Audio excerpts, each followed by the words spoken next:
Bonjour à toutes et à tous. Aujourd'hui, nous recevons Marianne Langlais. Marianne Langlais est à l'origine d'un tarot, le tarot Néo. C'est un tarot qui lui a été transmis par l'océan Pacifique lors d'un de ses voyages à Tahiti. Bon, maintenant, Marianne, tu vas nous expliquer cette histoire assez incroyable de la genèse, de la révélation de ce tarot de l'éveil, Néo. Comment ça s'est passé à l'origine? Comment, du jour au lendemain, tu te réveilles et tu t'es dit je vais faire un tarot? Non, ça ne marche pas du tout comme ça. En fait, j'ai la profonde conviction que ce n'est pas moi qui suis aux commandes, que je suis guidée. Et c'était en 2019, je revenais d'un voyage au Cambodge. Donc, j'avais pas trop l'intention en fait de partir à Tahiti. Le but c'était d'aller rechercher, de revenir avec ma nièce qui travaillait à l'Intercontinental de Montréal là-bas. Et du coup, d'en profiter pour un peu voir Tahiti, puisque je me disais que c'était l'occasion de le faire. Mais je me sentais un peu coupable parce que j'avais déjà pris pas mal de vacances. Donc, je me demandais comment j'allais gérer ça par rapport aux personnes qui viennent me voir, etc. Et puis, évidemment, je me suis dit, oh, quand même, c'est l'occasion, allons-y. Donc j'y vais, j'arrive à Moorea. Donc Moorea, c'est une petite île pas très loin de Tahiti. Là, je vois ma nièce et on avait une semaine ensemble. Et ma nièce, qui est une charmante personne, m'avait fait une surprise. Donc elle avait mis tous ses petits sous pour me réserver une matinée en jet ski sur le lagon. J'ai nagé avec les requins et les raies, non pas les raies mantas cette fois-ci. Et là, il s'est passé un truc. Au bout d'un moment, je captais une immense lumière et c'est comme si toute peur quittait mon corps en fait. C'était une première révélation que en fait on nous avait probablement conditionné, ça a été pensé après, hein, mais sur le coup on n'a pas le temps de penser, à la peur du requin et qu'en fait non, je nageais dans juste un milieu qui était un milieu accueillant et c'était juste divin. Le soir en plus on est rentré en bateau, on a vu encore des bancs de dauphins, c'était magnifique. Donc la première révélation, c'était de l'ordre des peurs qui lâchaient entièrement dans mon corps. Et là, je me suis dit, déconditionnement de ce qu'on nous a appris, et c'était juste sublime. Le deuxième, donc je l'ai quitté au bout d'une semaine. La deuxième révélation, c'était, ou grâce, j'appelle ça une grâce. Alors pourquoi une grâce? Parce que ça intègre tout le corps. Quand on reçoit cette lumière, c'est comme si on reçoit... En tout cas, moi, je reçois une énorme quantité de lumière dans mon corps et je sais qu'au niveau profond de la cellule, tout change. Donc, je pars après sur une autre île qui s'appelle Taha. Taha, c'est l'île Vanille, en fait. À Taha, il y a... pareil, il y avait un jardin de corail un magnifique jardin de corail. Et là, toujours accompagné par des gens très bienveillants qui nous montrent ça, mais sous l'eau. Donc on est sous l'eau, sans bouteille, sans rien, encore une fois. Et là, on sent qu'on flotte sur cet espace où je voyais en fait la lumière traverser entièrement à la fois la zone de terre, puisque je voyais la terre et les palmiers, etc. Et à la fois, c'était sous l'eau, j'étais sous l'eau, j'avais les deux, en fait, je voyais les deux. Et là, c'était juste hallucinant aussi. J'étais la totalité de ça. Et puis la nuit, donc chaque nuit, suivant ces expériences, qui étaient des expériences où tout le corps vraiment est chamboulé, la nuit, je pleurais tellement j'étais touchée par toute cette beauté et ces enseignements, car j'ai commencé à être enseignée. Donc l'enseignement était le suivant. Pour ce jardin de corail, c'est comme si je montais en position méta et là je voyais la totalité de la terre et de la mer en une seule, en l'unité en fait. Donc j'avais travaillé la peur, j'avais lâché la peur de milieu hostile, on va dire, sous l'eau. À la deuxième révélation, grâce, j'ai atteint cette unité.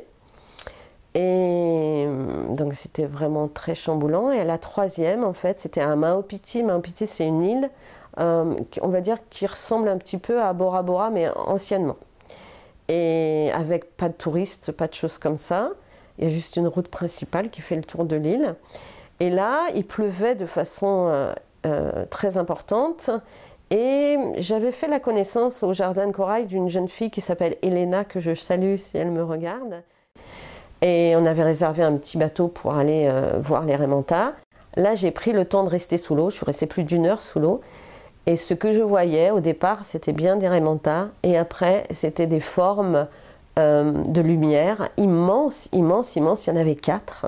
J'ai compris bien après que c'était les 4 fondements du monde. Mais j'avais l'impression que je discutais, j'étais en vibration avec des déités. Et le soir même, encore une fois, là ça a été un autre enseignement. J'avais les larmes qui coulaient toutes seules et je recevais en fait la signification de toute la partie aquatique, c'est-à-dire que j'avais l'apport de chaque maître de l'océan à l'océan. Et pour les raies, je recevais, parce que sous terre, sous l'eau, c'est ce qui s'est passé, j'ai reçu vraiment ce qu'était la bienveillance dans mes cellules, ce qu'était la bonté dans mes cellules. Et la nuit, quand on m'a indiqué les animaux, moi j'étais une fan d'éléphants, c'est pour ça que je vais au Cambodge aussi, et là on me disait, mais tu vois, sur Terre, voilà ce que représente l'éléphant, et sous l'eau, à ton avis, qu'est-ce que représente la baleine? Donc moi je disais la force, etc. Non, non, j'avais d'autres enseignements, la stabilité du monde, l'unité, j'avais d'autres... Et j'ai reçu comme ça un certain nombre de messages. Et puis je suis rentrée en France, 1 mois après. Là, un certain temps s'est passé, je savais que j'avais changé, que j'étais plus la même. Et au mois de juillet, fin juillet, j'ai eu l'information, donc j'ai reçu l'information que je devais témoigner de ça, et sous la forme d'un tarot. Donc j'étais très joyeuse parce que tarot, moi j'en fais beaucoup en dehors de mes consultations, mais dès que j'ai un moment, je vais me faire un thé, je me mets dans mon petit fauteuil et je tire un tarot et je connecte. Alors ce qui est important de dire, c'est que le tarot dans ma vie s'est présenté comme ça, il y a très longtemps. Chaque nuit, j'avais un rêve. Pendant 1 semaine, j'ai fait 7 rêves à la suite. Et dans ces rêves, il y avait une fois une épée qui m'était présentée.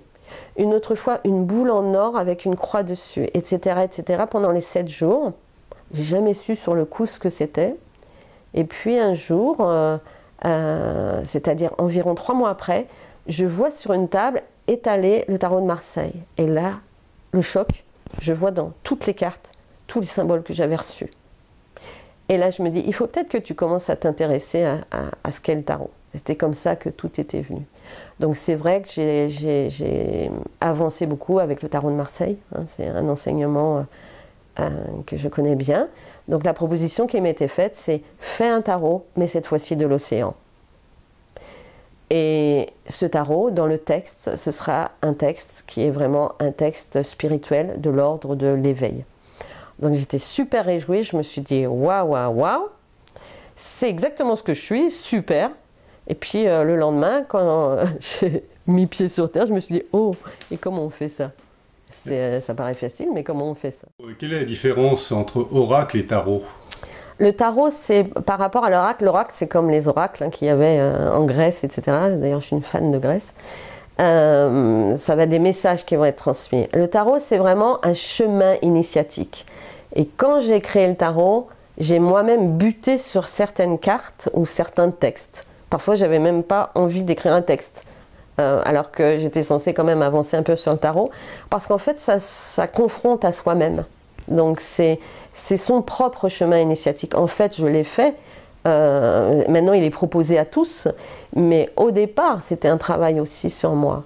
Et la plus grosse difficulté que j'ai rencontrée, c'est de pouvoir mettre dans la matière ce que je voyais à un autre niveau qui était juste de l'ordre du sublime.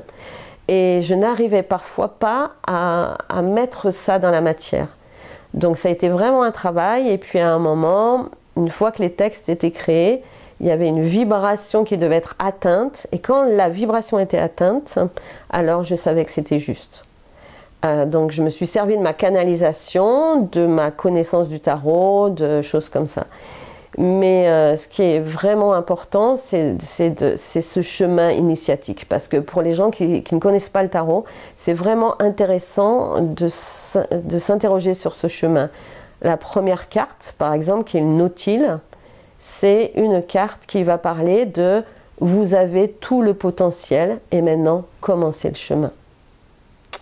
Donc, et puis après, chaque carte va avoir un sens.